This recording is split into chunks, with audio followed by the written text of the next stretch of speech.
Ni l'été, ni la Coupe du Monde n'iront rien changer. Au Maroc, le boycott est toujours aussi suivi 2 mois après son lancement. Pas de signe d'essoufflement et les 3 marques dans le collimateur, Danone, Afrikia et Sidi Ali, essuient des baisses de chiffre d'affaires alarmantes. Le mode de contestation détonne et ne faiblit pas. Près d'un quart des Marocains ont changé leur habitude de consommation.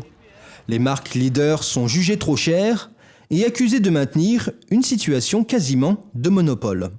Nous sommes dans une économie de rente, beaucoup de secteurs sont rentiers et ils imposent la logique de leur prix, des ententes. Là, on évoque uniquement ces produits-là, mais vous pouvez trouver des situations d'entente dans d'autres domaines, comme le secteur bancaire et autres. Des produits laitiers, de l'essence et de l'eau minérale, des secteurs différents avec un point commun. Les 3 compagnies appartiennent, tout ou en partie, à des grands patrons proches du pouvoir. Car au-delà de la cherté de la vie, c'est les relations intimes entre économie et pouvoir politique que dénoncent les boycotteurs dans un pays où le salaire moyen ne dépasse pas les 370 €. Le lait central est trop cher. Ce n'est pas à la portée de tout le monde.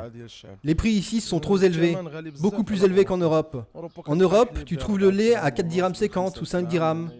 Ici au Maroc, le litre est à 7 dirhams.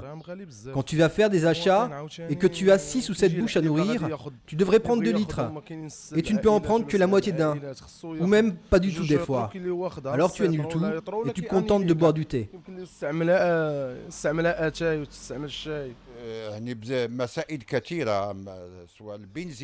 Beaucoup de choses sont trop chères. L'huile, l'essence, l'eau, l'électricité. Le coût de la vie est énorme. Tout est devenu cher dans ce pays. Je fais le boycott parce qu'il y a une mafia qui domine l'économie marocaine, d'abord.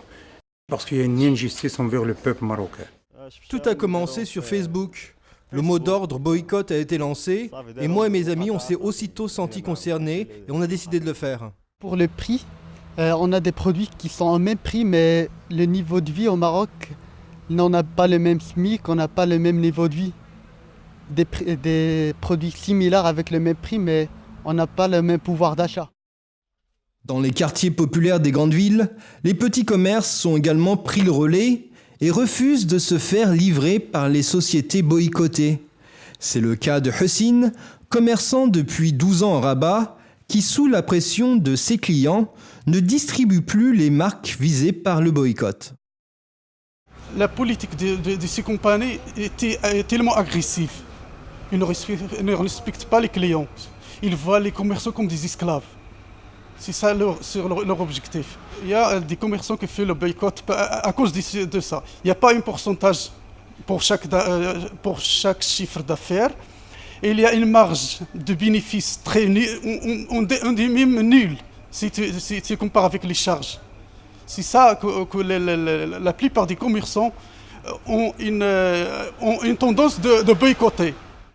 Le gouvernement marocain a beau multiplier les appels à stopper cette campagne de boycott, la stratégie pour l'instant s'avère payante avec des baisses de chiffre d'affaires très lourdes, de 30 à 50% selon les estimations.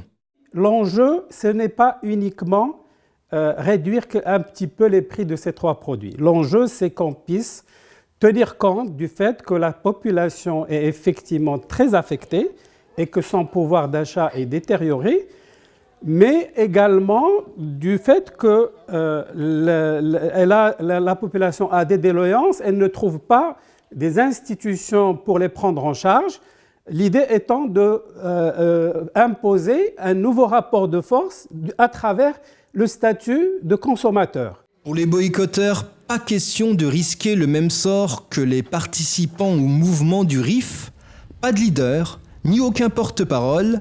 Les Marocains sont conscients qu'ils ont trouvé là une nouvelle façon de se faire entendre.